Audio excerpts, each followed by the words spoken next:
¿Por qué hice lo que hice? De Fumiko Kaneko. La pequeña hierba se enrosca alrededor de mi dedo. Cuando tiro suavemente de ella, grita débilmente: quiero vivir. Con la esperanza de no ser arrancada, clava los talones. Me siento mal y triste. ¿Será el final de su amarga lucha por la vida? Yo río suavemente. Este es mi deseo de redención. Hermano Kurihara. 1. En las escenas extraoficiales puede explayarse lo más que quiera, igualmente en los hechos inmediatamente anteriores y sucesivos. Sin embargo, todos los registros deberán basarse en hechos. Le ruego que sea precisa en la narración de los hechos. Por lo tanto, este registro deberá ser tratado como tal, como un registro de hechos. En cuanto al estilo de redacción, le pido que sea sencillo y directo, evitando un lenguaje rígido o formal.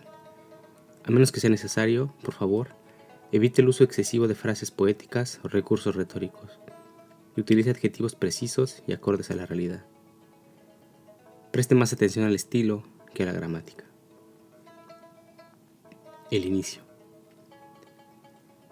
Todo comenzó de repente a las 11:58 horas del 1 de septiembre de 1923, cuando la región de Kanto, donde se ubica la capital imperial de Tokio, comenzó a temblar violentamente desde las profundidades de la tierra. Las casas crujían y gemían, se deformaban y colapsaban, sepultando vivas a las personas, mientras que aquellos que lograban escapar a duras penas aullaban y corrían como perros rabiosos. En un instante, ese paraíso de la civilización se convirtió en el mismísimo infierno. Las réplicas continuaron sin cesar. Nubes de humo se elevaban hacia el cielo como erupciones volcánicas, envolviendo finalmente a la capital en un humo negro que provenía de los incendios que se propagaban por todas partes.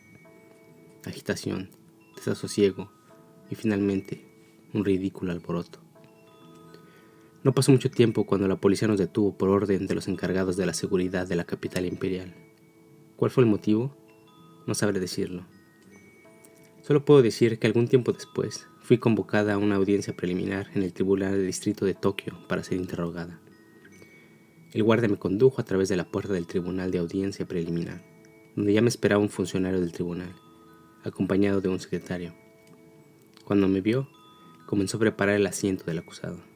Mientras tanto, tuve que permanecer en silencio en la entrada de la sala con mi gorro de punto sujeto en las manos. El juez me miraba con calma. Finalmente, me sentaron en el banquillo de los acusados. El juez me miró durante un rato más, como si quisiera observar hasta lo más profundo de mi ser, y luego habló en voz baja. ¿Es usted Fumiko Kaneko? Cuando le respondí que sí, me miró de una manera sorprendentemente amable. Soy el juez Tatematsu. Estaré a cargo de su audiencia preliminar. Se presentó. Entiendo. Le ruego sea amable conmigo, respondí con una sonrisa. Fue entonces cuando comenzó el típico interrogatorio previo al juicio. Pero incluso durante esta audiencia preliminar, el juez parecía querer obtener información relevante para el juicio. A continuación, reproduciré la conversación tal y como sucedió, para que desde el principio se entienda rápidamente lo que sigue en mis memorias. Comienza el juez. En primer lugar, ¿cuál es su residencia original? La aldea de Suwa, Higashi Yamanashi, prefectura de Yamanashi. ¿Qué estación del tren utilizas para llegar a tu casa? La estación de Ensan es la más cercana. ¿Ensan? El juez ladeó ligeramente la cabeza y dijo: Entonces, ¿no está tu pueblo camino a la aldea de Ofuji? En realidad conozco muy bien Ofuji. Conozco un cazador que vive ahí. Voy a menudo en invierno. Yo no conocía la aldea de Ofuji. Bueno, ahora que lo menciona, estoy un poco confundida. De hecho, Suwa no es mi lugar de residencia original, porque no he estado ahí desde hace más de 2 años. No naciste en tu lugar de residencia, ¿verdad? Así es. Según mis padres, yo nací en Yokohama. Ya veo. ¿Y cómo se llaman tus padres y dónde viven? Tuve que reírme para mis adentros al pensar que el juez, que ya conocía la mayoría de los detalles para el informe policial, había querido hacerme estas preguntas deliberadamente. Respondí con honestidad y franqueza. Es un poco complicado. En el registro familiar, mi padre es Tomitaro Kaneko y mi madre es Yoshi Kaneko. Pero en realidad son los padres de mi madre, es decir, mis abuelos. El juez pareció sorprendido. Entonces me preguntó por mis verdaderos padres. Yo contesté: mi padre es Fumikazu Saeki. Probablemente vive en Hamamatsu, en la prefectura de Shizuoka. Y mi madre es Kaneko Kikuno. No tengo información sobre su paradero, pero creo que probablemente vive cerca de la casa de mis padres, en mi ciudad natal. En el registro familiar, mi madre aparece como mi hermana y mi padre como mi cuñado. Un momento, me interrumpió el juez. Eso suena un poco extraño. Entiendo que tu madre aparezca como tu hermana, pero me parece que tu padre y tu madre tienen apellidos diferentes y viven en lugares distintos, lo que los convertiría en extraños. Así es, respondí con el corazón encogido. Mi padre y mi madre se separaron hace mucho tiempo, pero la hermana de mi madre, mi tía, se convirtió en la segunda esposa de mi padre y ahora vive con él. Ya veo. Así que hay una razón para eso. ¿Hace cuánto que se separaron tus padres? Hace unos 13 o 14 años. Yo tendría 7 años cuando me separé de mi padre. ¿Y luego? ¿Qué pasó entonces? Al separarme de mi padre, mi madre me acogió. ¿Y a partir de ahí te criaste en su casa?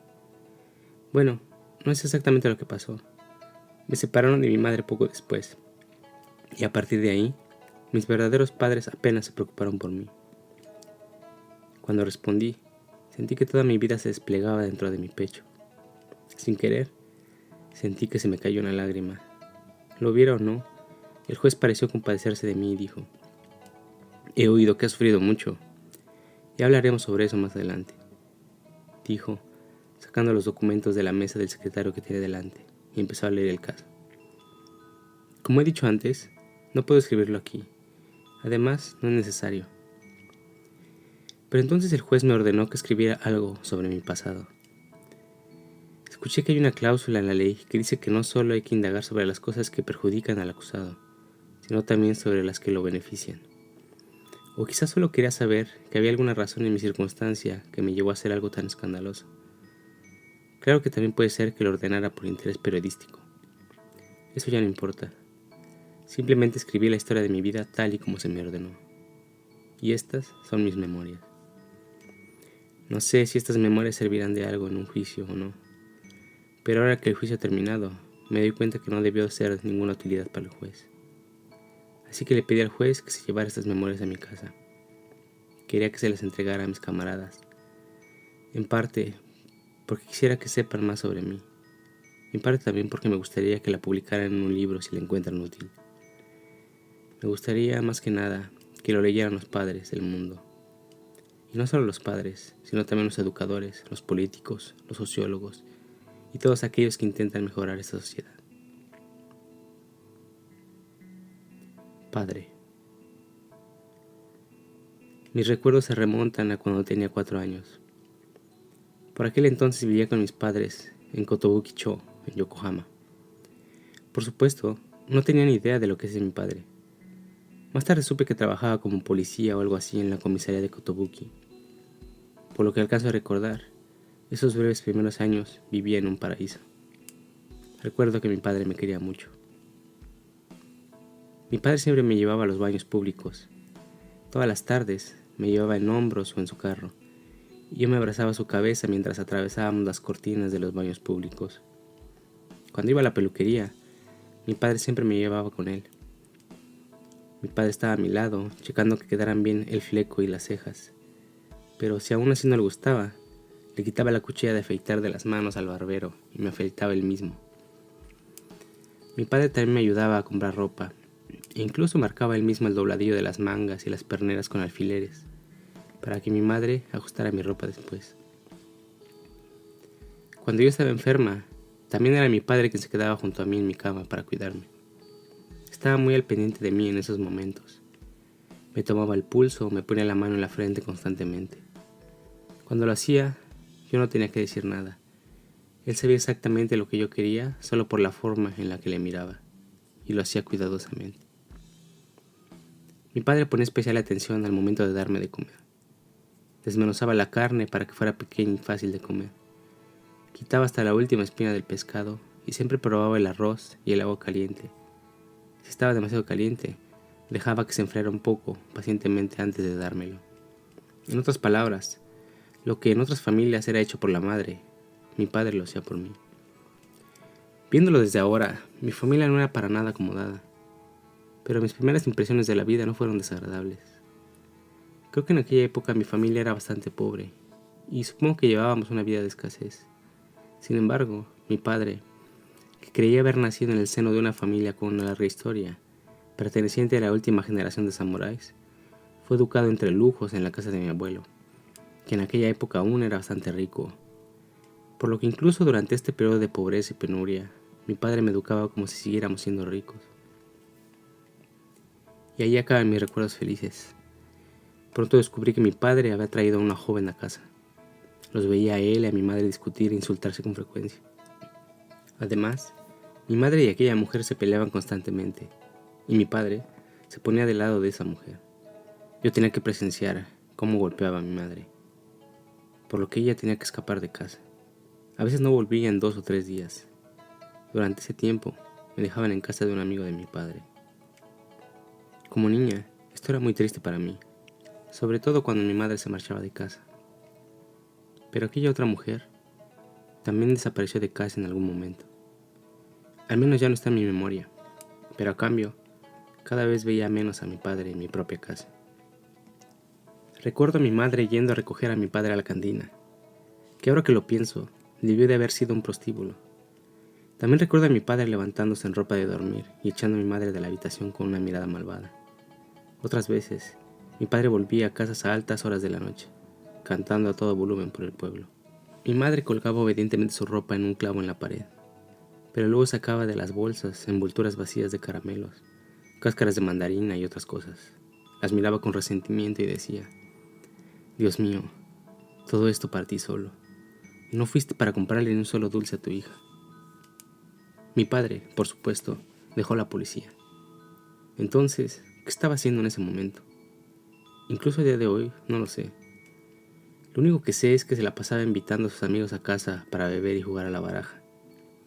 Mi madre se limitaba a quejarse en voz baja sobre este tipo de vida y discutiendo con mi padre después de que sus amigos se iban. Tal vez fuera precisamente por ese tipo de vida que mi padre acabó enfermando. La familia de mi madre cubrió los gastos de hospitalización y ella pasó a convertirse en su cuidadora, por lo que yo tuve que irme a vivir con la familia de mi madre.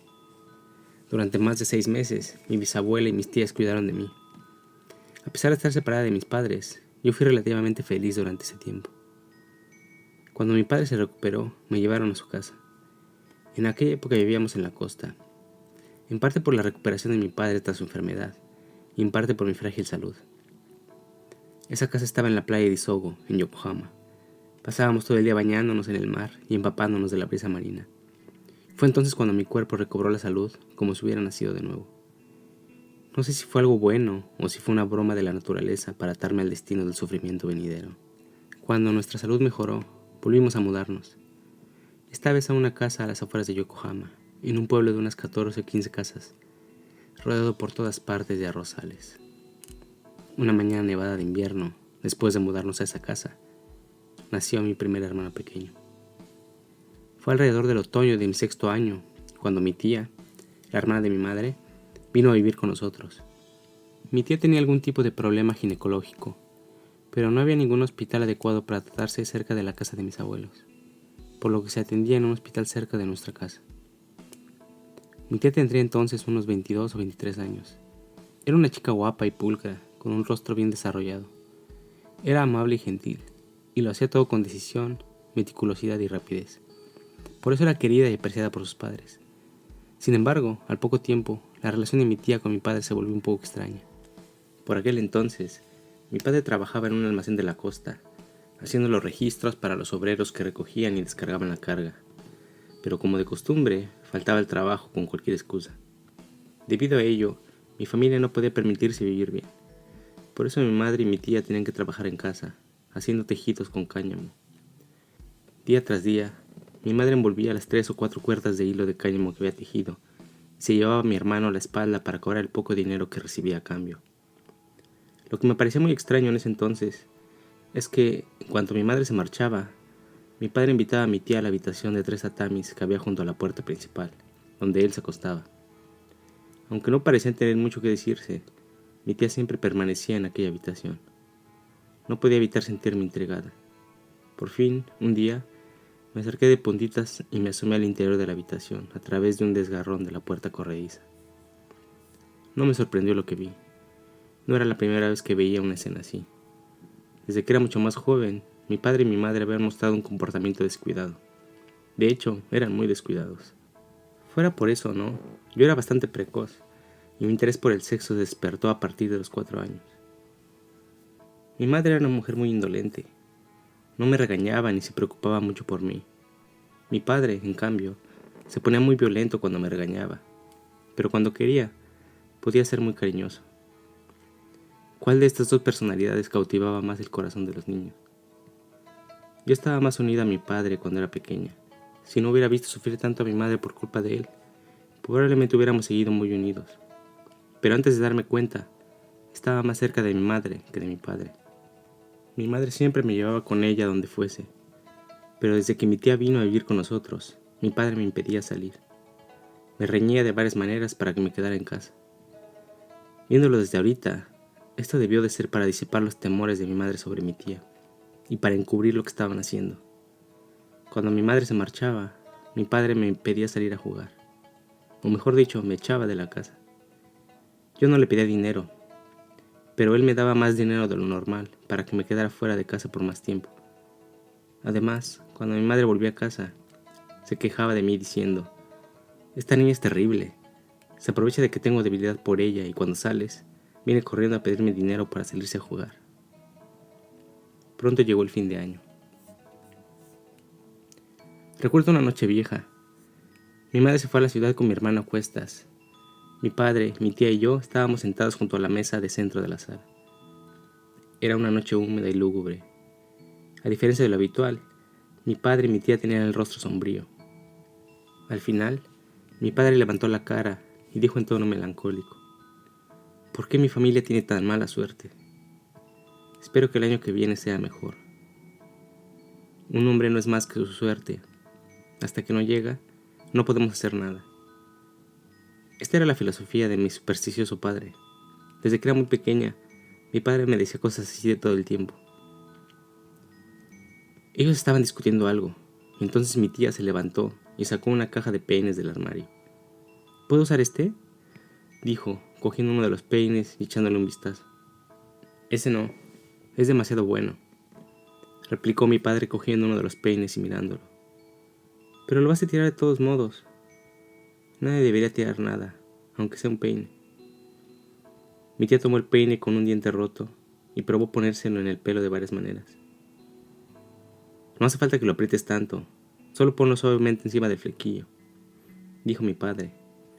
«Si sales por la puerta y corres un poco por el descampado que hay delante de la casa, se te caerá». Mi tía hizo lo que le dijo y se puso el peine roto y salió. A los 5 minutos, regresó sacudiendo el peine. «Bueno, ya está.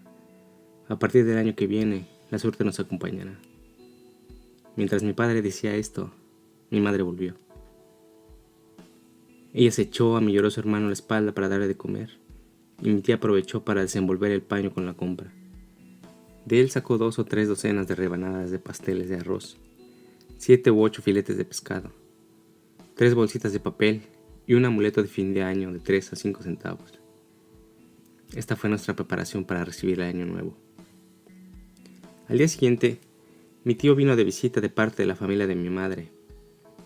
En cuanto mi tío se fue, vino ahora mi abuela a pedirle a mi tía que se fuera con ella a casa. Pero mi tía no se fue, solo lo hizo mi abuela. Al parecer, cuando mi tío vino de visita el año nuevo, se dio cuenta de lo que pasaba entre mi padre y mi tía, y cuando volvió a casa se lo contó todo a mi abuela. Ella, preocupada, quiso llevarse a mi tía de regreso, con el pretexto de que le quería arreglar un matrimonio. Mi padre, por supuesto, no estaba de acuerdo con esto, y dijo con un tono amenazante que la vida de mi tía podría correr peligro si se casaba cuando todavía no estaba bien de salud. «No te preocupes por eso, su nueva familia tiene dinero y prometieron llevarla al médico en cuanto se mudara con ellos, replicó mi abuela. Pero mi padre empezó ahora a esgrimir sus habituales argumentos fatalistas, diciendo que había empeñado toda la ropa de mi tía a causa de la mala racha que estaba pasando y que no podría devolvérsela, que mi tía estaba demasiado débil para hacer trabajos de campesina y que él no podría hacerlo para siempre, que encontraría un buen partido para ella en la ciudad y que él podría ayudarla. Y así siguió por un rato. Pobre de mi abuela.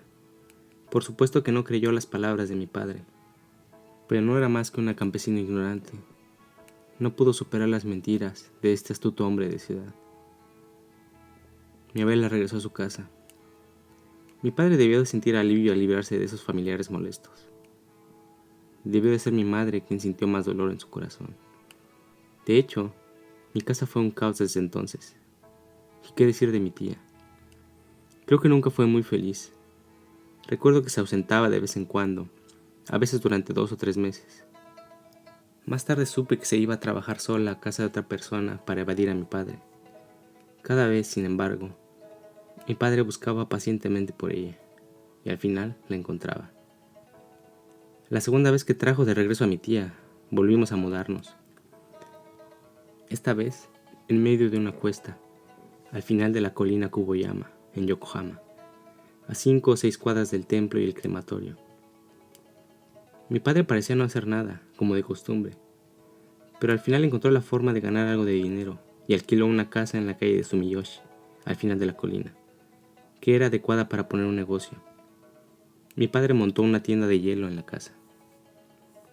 Mi tía era la encargada de la tienda. Mi madre y los niños nos quedábamos en la casa de la montaña, y mi padre solo iba durante el día para llevar la contabilidad y supervisar el negocio. Pero eso fue solo al principio. Poco después, rara vez volvía a la casa de la montaña, lo que significaba que nos había hecho un lado, a mi madre y a mí. Yo tenía entonces 7 años, y como nací en enero, acababa de alcanzar la edad escolar. Pero no podía ir a la escuela porque no me habían registrado como parte de la familia. ¿Sin registro? Todavía no he dicho nada de esto, pero aquí lo explicaré todo.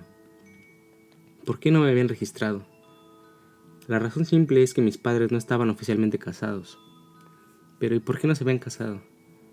Creo que la verdadera razón fue lo que me contó mi tía mucho después. Mi tía dijo que mi padre no tenía intención de quedarse con mi madre el resto de su vida, y que pensaba dejarla en cuanto encontrara una pareja adecuada, razón por la cual no se casó con ella. Según otras versiones, pudo tratarse de una falsa confesión de mi padre para ganarse el favor de mi tía. También puede ser que mi padre pensara que, como esposa de la llamada ilustre familia Saeki, una campesina de lo más profundo de las montañas de Koshu no debía figurar en el registro familiar. De todos modos, debido a esto, había permanecido sin registrar hasta los 7 años. Mi madre llevaba 8 años viviendo con mi padre, y aunque no se habían casado por el civil, ella solo se aguantaba y se callaba. Pero era yo quien no podía callarse. La razón era que no podía ir a la escuela. Desde pequeña siempre me encantó estudiar. Suplicaba para que me llevaran a la escuela. Mi madre se sentía tan culpable que quería darme en adopción a mi abuela, pero mi padre, un hombre orgulloso y vanidoso, no lo permitió. Esas son tonterías. No puedes hacer que se vaya a vivir a otra casa como una hija bastarda. Nunca podré levantar la cabeza ante nadie, dijo mi padre, y ni siquiera intentó registrarme o enviarme a la escuela. A mí me daba igual si no quería que fuese a la escuela, pero ni siquiera hizo el mínimo esfuerzo por enseñarme, aunque fuera el abecedario. Se pasaba el día bebiendo y jugando a las cartas. Llegué a la edad escolar, pero no pude ir a la escuela. Años después, leí un artículo en el periódico, y cómo me sentí por esos años en que no podía ir a la escuela. El artículo decía: en la era Meiji, se abrió el tráfico con los países occidentales. Japón, un país somnoliento, despertó de repente y empezó a caminar como un gigante. Se dieron pasos de más de medio siglo. Tras la promulgación de la Ordenanza de Educación en el primer año de la era Meiji, se construyeron escuelas elementales inclusive en las aldeas más remotas, y todos los niños, independientemente de su sexo, recibirán educación obligatoria por el Estado a partir de abril, cuando cumplan 7 años, a menos que presenten defectos mentales o físicos que los incapaciten para la educación. El pueblo podrá entonces disfrutar de los beneficios de la civilización. Pero a mí, como no estaba registrada, solo me mostraron esos beneficios por escrito. No nací en ninguna aldea remota. Vivía en Yokohama, cerca de la capital imperial. Era una niña sin ningún defecto mental o físico. Sin embargo, no podía ir a la escuela. Se habían construido muchas escuelas primarias, secundarias, escuelas para mujeres, escuelas de formación profesional, universidades, institutos. Y las niñas y los niños burgueses llevaban ropa y zapatos de lujo. Incluso conducían coches. ¿Pero y qué? ¿Eso a mí en qué me ayudaba? A medio pueblo de mi casa vivían 2 de mis compañeras de juegos. Eran niñas de mi edad y las 2 iban a la escuela. Llevaban jacamas marrón y grandes moños rojos atados a los lados de la cabeza. Se agarraban con fuerza las pequeñas manos la una de la otra, saludando y cantando mientras bajaban la colina delante de mí cada mañana. Recuerdo que yo me agazapaba en la base del cerezo que había frente a mi casa y las observaba con envidia y tristeza. Oh, si no hubiera habido escuela en la tierra, no habría llorado tanto. Pero entonces, no habría visto tanta alegría en aquellos niños. Por supuesto, en aquella época aún no sabía que el placer de cada persona solo se sustenta en el dolor de los demás. Yo quería ir al colegio con mis 2 amigas, pero no podía. Quería leer, quería escribir, pero ni mi padre ni mi madre me enseñaron ni un solo carácter. Mi padre no tenía el más mínimo interés, y mi madre tampoco era muy buena con la lectura. Cuando mi madre traía a casa un periódico o algo envuelto en papel de las tiendas, yo lo abría y leía lo que creía estaba escrito en él, aunque no entendía nada. Fue probablemente a mediados del verano de aquel año. Un día, por casualidad, mi padre encontró una escuela privada en el mismo pueblo de Sumiyoshi, no muy lejos de la tienda de mi tía. Era una escuela a la que podía ir sin estar registrada, así que acabé yendo ahí. Aunque por fuera la escuela tenía una apariencia de un colegio, en realidad era una habitación de 6 tatamis en un asilo de pobres. En la habitación, llena de hollín y escasamente iluminada, había sucias esteras de tatami, las que ya se estaban deshilachando. Encima, 5 o 6 cajas vacías de cerveza Sapporo estaban colocadas de lado. Ese era el escritorio de los niños. La Miss, así la llamaban los niños, era una mujer de unos 45 o 46 años. Llevaba el pelo recogido con un pequeño moño y un kimono con delantal a rayas. Yo caminaba desde mi casa en la cima de la montaña hasta la dichosa escuela, con un pequeño bulto atado diagonalmente a mi espalda, pasando por la calle delante de la tienda de mi tía. Probablemente los demás niños estaban en una situación similar a la mía. Alrededor de una docena de ellos se acercaban por el estrecho callejón, pisando las tablas que rechinaban. Cuando mi padre empezó a enviarme a aquella escuela detrás del asilo de pobres, me decía, mordiéndose el labio: «Oye, sabes que eres una buena niña, ¿verdad? Si alguien viene de visita a nuestra casa, no debes decirle que vas a esa escuela. Si los demás se enteraran, tu padre podría meterse en problemas, ¿entiendes?» Parecía que a mi tía le estaba yendo muy bien con su tienda. Sin embargo, no parecía obtener muchas ganancias. O quizás sí, pero era imposible que quedara algo después de que mi padre se lo gastara todo bebiendo y apostando. Y no solo eso, sino que en aquella época mi padre y mi tía ya eran objeto de rumores por el tipo de relación que tenían. Aún así, la casa de mi tía estaba bien. Éramos nosotros, mi mamá, mi hermano y yo, los que teníamos problemas. Un día, no teníamos nada que comer. Por la noche no había ni un grano de arroz. Así que mi madre nos llevó a mi hermano y a mí a visitar a mi padre. Él estaba en casa de un amigo, pero por mucho que mi madre lo llamó, él no salía. Mi madre no pudo contenerse más. De repente, abrió la puerta corrediza del porche de la casa y subió a la sala. Bajo una lámpara brillante, 4 o 5 hombres estaban sentados en círculo, jugando a la baraja. Mi madre estalló de indignación. «Ya sabía, no tenemos ni un grano de arroz en casa para darle de cenar a tus hijos, y tú aquí bien cómodo bebiendo sake y jugando cartas». Mi padre se levantó, con cara de enfado y los ojos ingurgitados en sangre. Empujó a mi madre fuera del porche y de un salto, descalzo, se abalanzó sobre ella. Si los hombres que estaban presentes no hubieran contenido a mi padre y lo hubieran llevado de vuelta a su habitación, no quiero ni imaginar lo que hubiera hecho mi pobre madre. Gracias a ellos no la golpearon. En cambio, tuvimos que salir de la casa sin un solo grano de arroz. Con tristeza en el corazón, subimos la colina en silencio. Esperad un momento. Era la voz de mi padre. De repente nos alegramos, pensando que nuestro padre había recapacitado y venía con dinero para comprar comida. Pero no era así. Qué hombre más cruel y despreocupado. Cuando se acercó a nosotros, quietos y esperando ayuda, nos gritó en voz alta: «Escúchenme, ¿cómo se atreven a humillarme en público? Me dieron mala suerte y gracias a ustedes lo he perdido todo. No se les ocurra volver a hacerlo». Mi padre ya había tomado una de sus sandalias de madera y golpeó a mi madre con ella. Luego la agarró del pecho y la amenazó con empujarla por el barranco. Era de noche y no se veía bien, pero a la luz del día se podía apreciar claramente aquel alto acantilado en el que se entrelazaban arbustos y espinos. Mi hermano se asustó y gritó a la espalda de mi madre. Yo di vueltas y vueltas alrededor de los dos, tirando de las mangas de mi padre para detenerlo. Pero entonces recordé de repente que mi padre tenía un amigo llamado Koyama, en una casa de madera a medio pueblo de distancia. Corrí hacia su casa llorando. Ya sabía que algo así pasaría, me dijo el dueño de la casa, tirando los palillos de la cena que estaba a punto de comer, y salimos corriendo.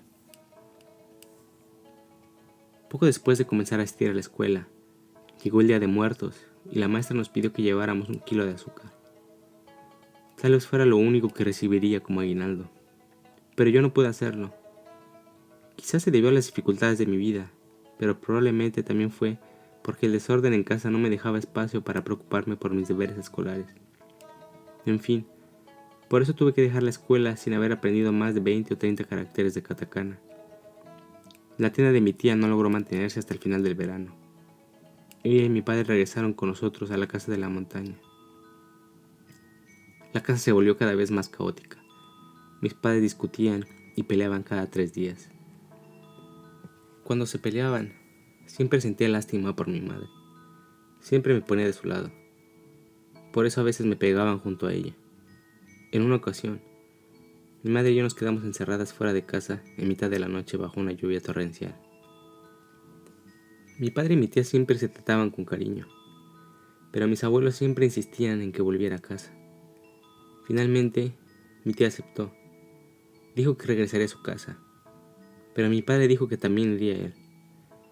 Ni qué decir tiene que mi madre y yo nos alegramos. Sin embargo, mi padre dijo que no dejaría que se fuera con las manos vacías. Y con el dinero que había ahorrado al cerrar la tienda, le compró un kimono largo de satén, un obi y un paraguas occidental, todo lo cual costaba 18 yenes en aquella época. Al igual que se ocupaba de mí cuando era pequeña, mi padre se encargó él mismo de todas las compras de mi tía. Los cuidados que solía dar a sus hijos, ahora se los daba a otra mujer. Ya era otoño, y mi padre empaquetó las cosas de mi tía para el viaje, e incluso envolvió las mejores ropas y otras cosas que teníamos en casa. Mi madre cargó a mi hermano a la espalda, y juntos la despedimos. Siento mucho que tengas que regresar a tu casa con las manos vacías, pero tendré que rendirme y aceptar que esto no es más que mala suerte. Mi madre repetía esto una y otra vez, disculpándose con mi tía sin cesar. Incluso tenía lágrimas en los ojos. La llevamos hasta la mitad del camino a casa. Mi padre regresó por la tarde después de llevarla a la terminal. Qué noche tan alegre fue esa. Incluso siendo niña me sentí aliviada. Una tarde tranquila y pacífica. Pero pronto tuvimos que llevar una vida aún más tranquila, porque poco después, exactamente 5 días más tarde, mi padre también desapareció de nuestra casa. Mi madre apretó los dientes y dijo: «Nos dejaron, se fueron». Con un gran resentimiento en el corazón, empezamos a buscar su paradero. Finalmente, un día los encontramos en una casa donde se habían colgado los camisones que habían tomado de nuestra casa. Pero no conseguimos nada, solo volver a sufrir el azote de las sandalias de madera de mi padre.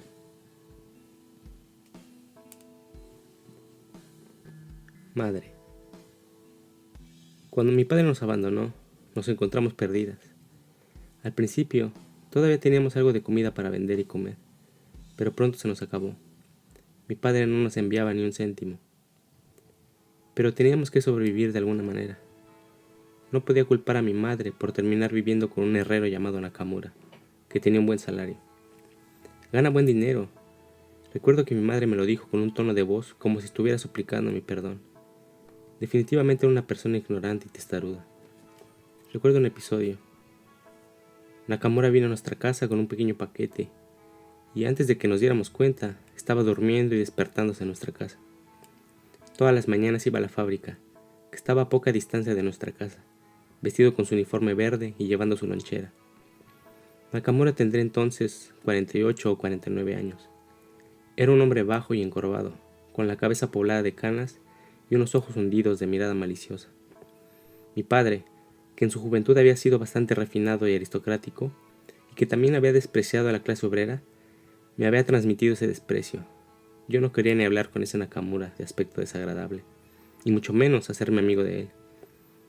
Así que siempre lo llamaba tío, como si fuera un desconocido. Mi madre no me hizo cambiarlo, e incluso a sus espaldas solía decirle viejo de manera despectiva. Yo solía contradecir a Nakamura en todo lo que decía. Nakamura también me atormentaba como podía. Cuando mi madre no estaba, se ponía a comer arroz solo. Ponía la caja de arroz en un lugar alto fuera de mi alcance. Me envolvía en una manta y me metía en el armario. Y una noche incluso me ató con una cuerda como si fuera un bulto y me colgó de la rama de un árbol cerca de la orilla del río. Mi madre, por supuesto, parecía saberlo, pero no podía hacer nada al respecto. Se limitaba a maldecir a mi padre y a mi tía por habernos puesto en esa situación. Serán castigados y morirán en la calle, decía siempre mi madre. Sin embargo, lo más triste para mí durante mi vida con Nakamura no fue que me atormentara y torturara, fue que me separé de mi hermano menor. Un día escuché una conversación entre mi madre y Nakamura. Sería mejor que te lo lleves cuanto antes, y si es hijo de ellos, mejor aún. Aún no es demasiado grande. Solía repetir cosas así Nakamura. Me preocupa entregárselo a ese hombre, pero no podemos hacer nada, dijo mi madre. Yo sabía exactamente de qué estaban hablando. Me sentí incómoda. Al final no pude aguantar más y le pregunté: Oye mamá, ¿vas a echar de la casa a Ken-chan? Mi madre me explicó que ella y mi padre habían prometido llevarse un hijo cada uno después de separarse, yo con ella y mi hermano con mi padre. Eso a mí me entristecía mucho. También pensaba que mi hermano era mi único amigo de verdad en ese momento. Entre todo, yo quería estar con alguien a quien amara. Se lo pedí encarecidamente a mi madre. Oye mamá, en lugar de salir a jugar con mis amigos, yo cuidaré a Ken-chan desde que se despierte por la mañana hasta que se acueste por la noche, y haré todo lo posible por no hacerle llorar. Por favor, no se lo lleves a mi padre, le supliqué. Pero mi madre no escuchó mis ruegos. No puede ser así, Fumiko. Los tres viviendo juntos no vamos a poder salir adelante. Además, tu padre acaba de pedirme que se lo entregue, dijo mi madre. Al ver que le pidiera lo que le pidiera, se negaba obstinadamente. Finalmente se lo dije al día siguiente, cuando Nakamura no estaba. Oye mamá, si Ken-chan tiene que ir a casa de mi papá, ¿no puedo irme con él? Tengo miedo de que después de que Ken-chan se vaya, yo me quede sola en casa con el tío Nakamura, le pregunté. Pero los adultos tienen sus razones, y mi madre desestimó sin piedad mi deseo, como si no tuviera ni idea de lo que eran los sentimientos de un niño. Parecía que ese era mi destino. Al final, tuve que someterme a su poder. Poco después, mi hermano fue llevado a casa de mi padre, a espaldas de mi madre. Entonces viví en Shizuoka, a solo un viaje de tren. Poco después de la desaparición de mi hermano, nos mudamos de nuevo. Alquilamos una casita de 2 habitaciones cerca de unas traviesas quemadas junto a la vía del tren. En la otra habitación vivió una familia de 5, los Okinakashi, y nosotros íbamos a vivir en los 4 tatamis y medio restantes. La habitación estaba horriblemente sucia, con periódicos pegados en las puertas corredizas, llenas de hollín, y estaban manchadas de amarillo. El tatami tenía agujeros en algunos lugares. Debajo de la ventana, el tatami mostraba el mayor agujero, sobre el que mi madre había colocado un largo brasero. Las otras partes estaban cubiertas con cartón cosidos al tatami con hilo blanco, para evitar que saliera el polvo de los agujeros. A pesar de estas dificultades, mi madre encontró trabajo recogiendo judías en un almacén un poco más lejos, en Kashi, y Nakamura siguió yendo a la fábrica. Afortunadamente, pude asistir a una escuela primaria cercana sin necesidad de matricularme. La escuela era mucho más alegre que la anterior y estaba bien equipada. Los niños parecían ser de buenas familias y las niñas vestían hermosas ropas y kimonos, con extraños lazos adornando su cabello cada día. Algunas eran llevadas y traídas de la escuela por sus sirvientas o tutores. Pero esto también me hacía sufrir. Poco después de empezar a ir a la escuela, me dijeron que no utilizara mi pizarrón con gis. Decían que era malo para los pulmones, y que en su lugar llevara un lápiz y un cuaderno. Sin embargo, me costó hacerme la idea. Nakamura, por supuesto, no me hizo caso. Mi madre, en cambio, no podía permitirse comprármelos. Así que tuve que faltar un par de días a clase hasta que pude comprarme un cuaderno y un lápiz. Mi madre quería trasladarme a una escuela menos cara, pero debido al lugar donde vivíamos no era posible. De repente, un día, mi padre vino a visitarnos. Parecía estar en algún tipo de negocio en ese momento, y llevaba un gran bulto a la espalda. Su rostro estaba tan demacrado que hasta los ojos de un niño podía notar que no estaba nada bien. Era el padre por el que había sentido tanta antipatía, pero aún así me sentí un poco feliz. Mientras mi padre dejaba el equipaje que había traído en un rincón de la habitación y se sentaba junto al largo brasero a hablar con Nakamura, yo no solo sentía que era muy superior a mí, sino que incluso tenía ganas de tratarlo bien. Así que cuando Nakamura se excusó un momento, acerqué mi boca al oído de mi padre y le pedí en voz baja que me comprara una pelota de goma. Cómo había deseado siempre una de esas pelotas de goma que tienen todos mis compañeros de juego en el colegio. Aquella noche, mi padre me llevó a la feria. Cuando salimos del callejón que había frente a nuestra casa, se puso en cuclillas en la calle y me cargó a su espalda, como solía hacerlo cuando era más pequeña. En uno de los puestos de la feria encontré una pelota de goma. Mi padre me dijo que cogiera la que quisiera, así que elegí dos con dibujos de flores rojas, una grande y otra pequeña. Había más pelotas en el puesto. Yo las miraba perpleja. ¿Quieres algo más?, me preguntó mi padre. Yo sacudí la cabeza en silencio. Pobrecita, dijo mi padre con voz ronca mientras se alejaba rápidamente del puesto. Sigues queriendo todo tipo de cosas. A tu padre también le gustaría comprarte algunas, pero en esos momentos somos muy pobres.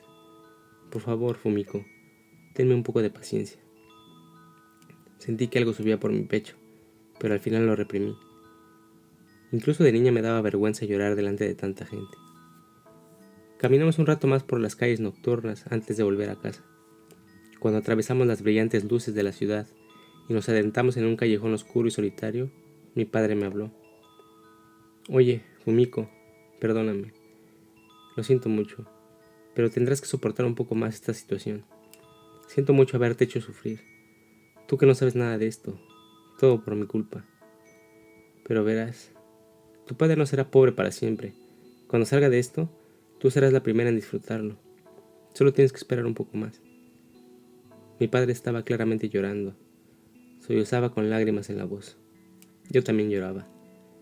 Sin embargo, yo ya no lloraba como una niña, sino como un adulto con sentido del deber y humanidad.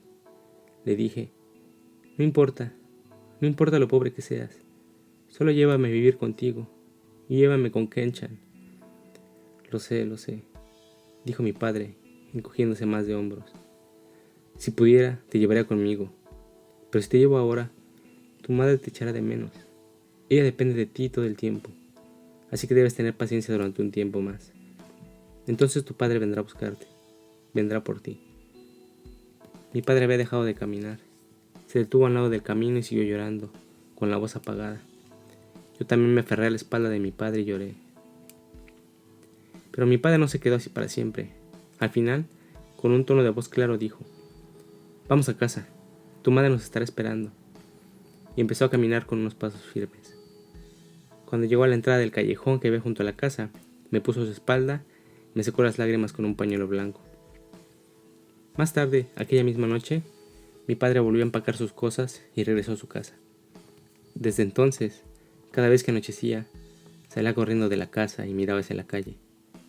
Me parecía que mi padre venía a buscarme, pero nunca vino. Volvimos a mudarnos.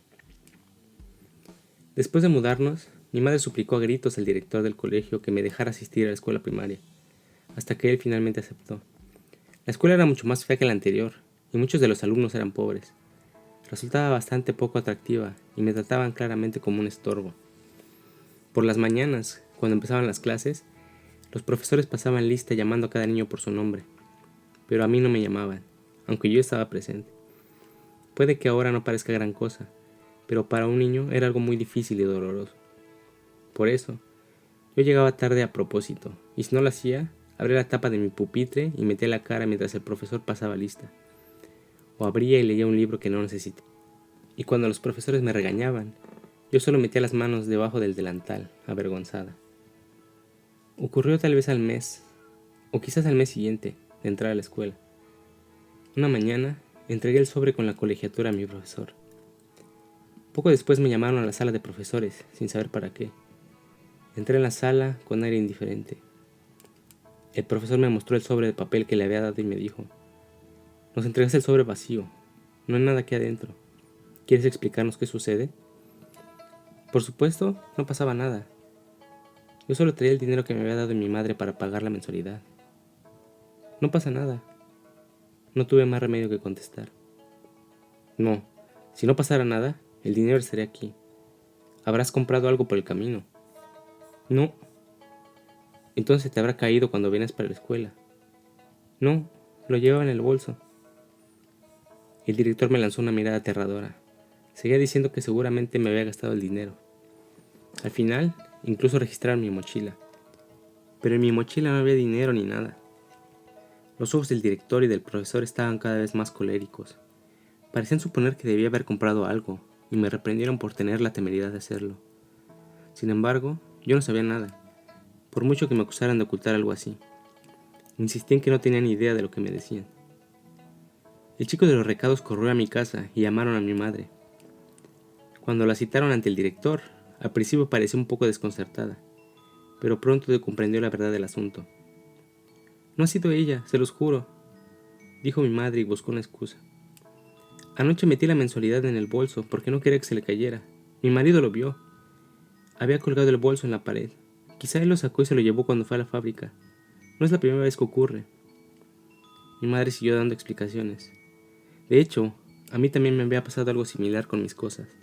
Yo solía guardar mi lápiz dentro de mi libreta. Un día la abrí y no estaba ahí.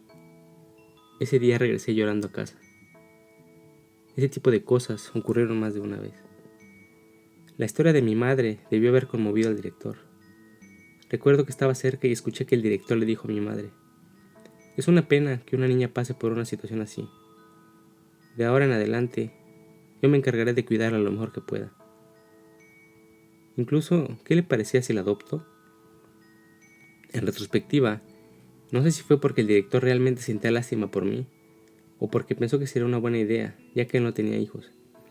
En cualquier caso, me alegró que se librara de cualquier sospecha desagradable, y que, en cambio, se preocupara por mí. «Gracias», le agradeció mi madre al director. Pero por supuesto, ella no podía soltarme.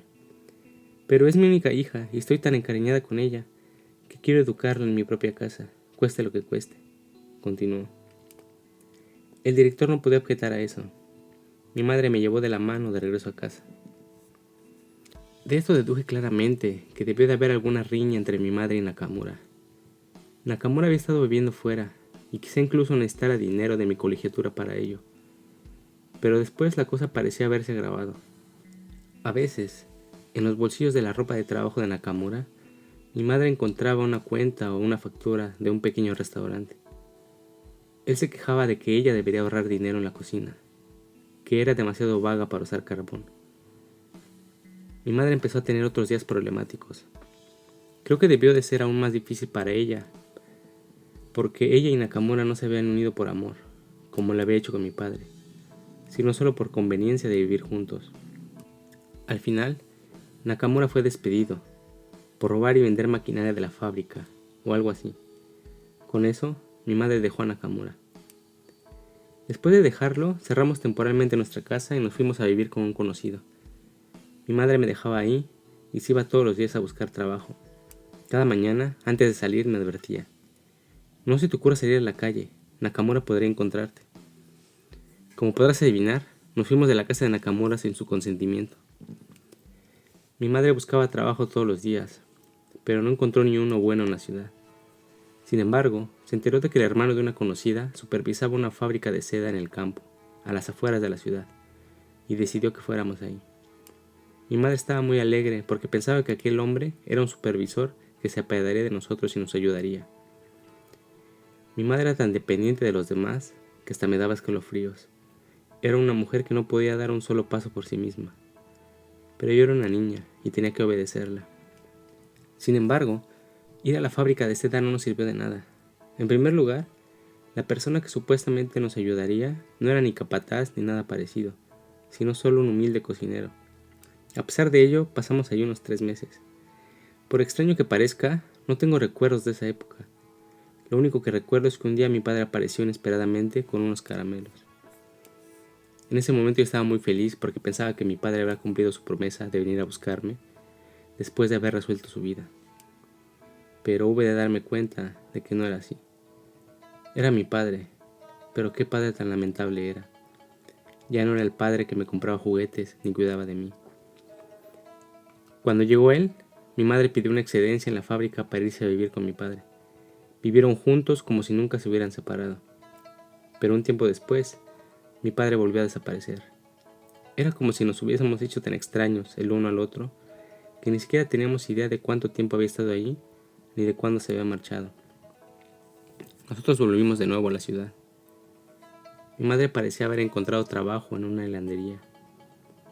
Alquilamos un lugar en una vecindad y empecé a ir a una nueva escuela con un director simpático. La vida fue relativamente tranquila, ya que estábamos solas y no teníamos nada que nos frenara, aunque al principio no fue nada fácil. Pensábamos que, a menos que nos ocurriera alguna calamidad a ambas, madre e hija podríamos continuar juntas nuestra vida solitaria, pero amistosa. Yo esperaba que así fuera para siempre. Ya de niña, yo rezaba cada día para que así fuera. Sin embargo, no pudo ser. Mi madre tenía una profunda necesidad de estar con alguien. Era una mujer que no podía prescindir de un hombre, por lo que pronto se volvió a juntar. Este hombre era 7 u 8 años más joven que mi madre, y tendría entonces unos 27 años. Yo lo conocía, por supuesto, porque se alojaba en casa de un amigo de mi madre. Llevaba el pelo largo y bien peinado con una gruesa capa de aceite, y a menudo se paseaba con un pañuelo de seda azul enrollado en el cuello, dando caladas a su cigarro. Cuando me enteré de que mi madre había decidido vivir con ese hombre, ella me dijo: «Tiene fama de ser muy trabajador, y además es joven, así que esta vez, mientras trabaje duro, será mucho más fácil para ti y para mí». A mí no me agradaba la idea, y me puse triste y malhumorada. Intenté discutir con mi madre. «Pero mamá, se ve que no trabaja nada. Lo he estado viendo y no ha hecho otra cosa que salir de fiesta los últimos 3 días». Mi madre, sin embargo, no escuchó mis protestas.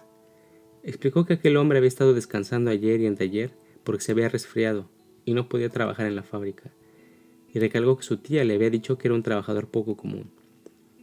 No habían pasado ni 3 días de esta conversación cuando el hombre vino a nuestra casa y se quedó ahí por varios días, durmiendo en ella. El hombre se llamaba Kobayashi. Se suponía que era estibador, pero más que eso, era un vago.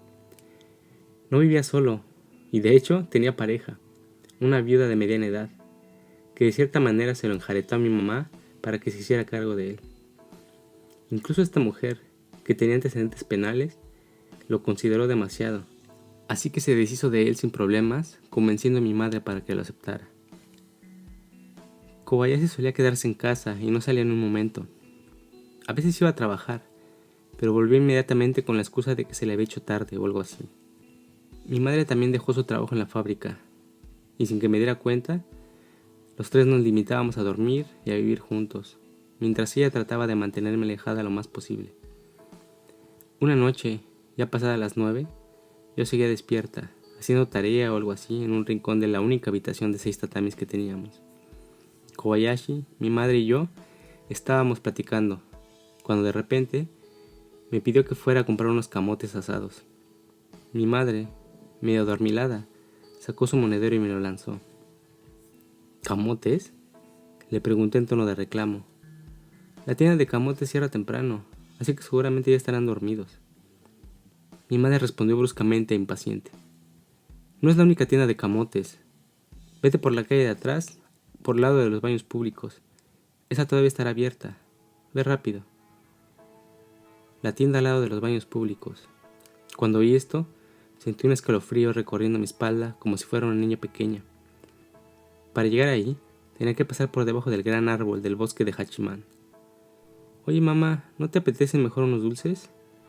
Hay una tienda de dulces cerca que parece que aún está abierta, le propuse. No, quiero un camote, me gritó mi madre con voz chillona.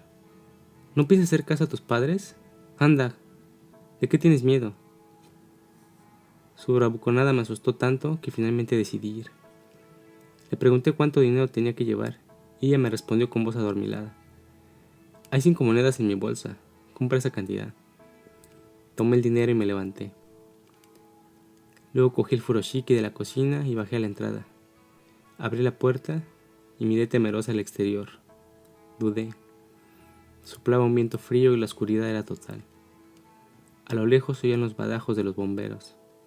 Diagonalmente a mi izquierda, el oscuro bosque de Hachiman se elevaba sobre mí, más cerca de lo que parecía a la luz del día, cubierto por una gruesa manta. Sabía que tenía que pasar por debajo del árbol, no tenía elección, debía ir. Pero me quedé en el umbral, inquieta. De repente, mi madre se levantó y me empujó fuera de la habitación, cerrando la puerta de un portazo. Sabía que no tenía otra opción, así que reuní todo el valor que pude y salí corriendo, sin aliento y muerta de miedo. No recuerdo cuándo ni cómo pasé debajo del bosque, pero como fuese, llegué a la tienda y cogí el primer camote que encontré. Lo envolví en el paño y corrí de regreso a casa, sintiendo como si algo me persiguiera. Finalmente llegué a casa, pero la visión que me recibió fue tan desoladora que tuve que apartar la mirada y huir de nuevo a la oscuridad exterior. Mi madre no quería camotes, solo quería librarse de mí. En primavera, llegó la ceremonia de graduación de la escuela. Sin embargo, me dijeron que no me darían un diploma, ya que se me permitió asistir solo por compasión. Esto significaba que no podría pasar al siguiente curso. Mi madre habló con el nuevo director y le pidió que se apiadara de mí. Como resultado, me dieron un certificado que decía que había completado un año del plan de estudios ordinario. Así que fui a la ceremonia de clausura vestida con un kimono tubular sin mangas que había pertenecido al hijo de un amigo de mi madre. En la parte delantera de la sala de ceremonias, sobre una mesa cubierta con un paño blanco, se apilaban los certificados y los premios. A la izquierda y derecha, las madres y maestras de los niños, todas con cuello blanco y sombrero, formaban una modesta fila. Delante de la mesa, una fila de niños vestidos con ropa formal apropiada. La ceremonia comenzó. El director tomó la palabra y llamó a cada niño a la mesa para entregarle su diploma y sus premios. Los niños sonreían felices y orgullosos. Recibían su premio y certificado y se retiraban. Finalmente llegó mi turno. Cuando me llamaron, caminé entre la fila de niños y me coloqué delante de la mesa, aún sonriendo. Me incliné respetuosamente y levanté las manos. El director me entregó un trozo de papel. Era solo eso, un trozo de papel. Los demás niños habían recibido sus certificados impresos a máquina, en papel cuadriculado, rígido y membretado, pero el mío era media hoja de papel doblado por la mitad, con algo pequeño escrito con un pincel. Cuando lo cogí de la mano del director, el papel se dobló torpemente. Me sentí insultada. Solo podía pensar que todos los diplomas y premios en manos de mis compañeros, de los padres y profesores a ambos lados de mí, e incluso el hecho de que se celebrara una ceremonia de graduación, tenían la única intención de insultarme. Habría preferido no haber venido. Me amargaba incluso haber tomado prestado el kimono de un chico para venir. Pero eso no fue lo peor. Las condiciones de vida de mi familia eran cada día más difíciles. Empezamos a vender y empeñar cosas para poder comer. Ya ni las ratas entraban. Vendimos hasta el brasero. Todo lo que se podía convertir en dinero se vendía. Finalmente, me tocó a mí. En otras palabras, me vendieron. Ya de niña veía que mi familia necesitaba comida urgentemente, pero aún así mi madre me compró una horquilla de flores rojas de ciruelo. Era algo que deseaba desde hacía mucho tiempo, así que estaba encantada. Mi madre me peinó y me la puso en la cabeza. Por supuesto, no me cambió el kimono por uno nuevo, ya que solo tenía una prenda, pero me vistió con esmero. Mientras lo hacía, mi madre me habló de los problemas que teníamos y de lo lamentable que era tener que dejarme. Sus palabras me conmovieron tanto que estuve a punto de llorar. Pero entonces mi madre cambió de repente su tono de voz y me dijo en un tono claro y extravagante: Fumiko, hay un lugar que se encargará de ti. Ahí no serás tan pobre como nosotras. Incluso podrás acabar encontrando un buen partido. Me entristeció que me separaran de mi madre y me enviaran a otra casa. Pero incluso de niña sabía lo mucho que ella tenía que trabajar por mí. Así que estaba dispuesta a ir si existía un lugar así. Yo no sabía lo que era un buen partido, pero pensé que debía de ser divertido jugar un poco. Así que salí de casa con mi madre, sintiéndome triste y feliz al mismo tiempo. Me llevó a una casa bastante lujosa. Entramos, nos sentamos en el vestíbulo y esperamos un rato. Entonces salió una anciana que llevaba una camiseta interior negra y un obi negro, y saludó a mi madre con arrogancia. En retrospectiva, en aquel lugar se ocupaban de contratar geishas y prostitutas. Es decir, era un negocio de trata de blancas. La mujer mayor me miró fijamente a la cara. Entonces, con esta única mercancía delante de ella, comenzó la transacción. Aún es demasiado pequeña. Tendría que pasar al menos 4 o 5 años para que empezamos a ganar un poco de dinero con ella. En primer lugar, no podemos dejar que juegue por ahí, así que tenemos que enviarla a la escuela y al menos hacer que termine la primaria. Además hay que educarla para que pueda salir delante de los invitados y entretenerlos. Así que habrá que trabajar mucho para llegar a ese punto. Este fue el argumento de la contratante. Mi madre debió de sentirse muy triste. Entre lágrimas respondió: Yo, en realidad no quiero convertirla en dama de compañía porque quiera dinero. La verdad no me importa el dinero. Es solo que soy tan pobre que pensé que sería mejor para ella que lo hiciera. En eso tiene usted razón. Es verdad. Incluso una chica así puede llegar a ser un gran artista si sale adelante en su carrera.